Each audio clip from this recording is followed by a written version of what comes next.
Mother's day के इस शुभ अवसर पर मेरे द्वारा प्रस्तुत है एक कविता जिसमें माँ और बच्चे दोनों की ही भावनाओं की अभिव्यक्ति की गई है।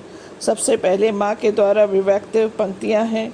अपने पंखों की शीतल छाया में चिड़िया ने उसे छिपा रखा था, शीत से, ताप से, दुनिया की सारी बुरी शक्तियों से जो उसके नन्हे बच्चे को हानि पहुंचा सकती थी।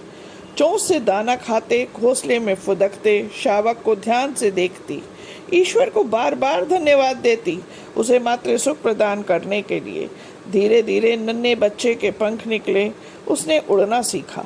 बच्चा था, थोड़ी दूर उड़ता, वापस आकर माँ के डैनों में छिप जाता, दाना चुगता, माँ के आंचल में सो जाता।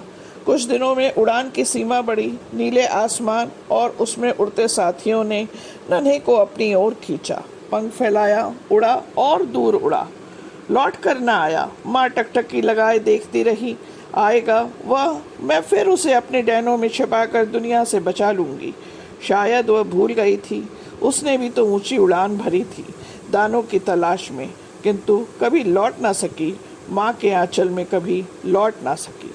दूसरी ओर बच्चों के प्रति के भावनाओं की अभिव्यक्ति। उठ, अब तो बिस्तर छोड़, 9 बज गए, कब उठेगा? क्या कभी कुछ बन पाएगा या सोते हुए जीवन बिताएगा?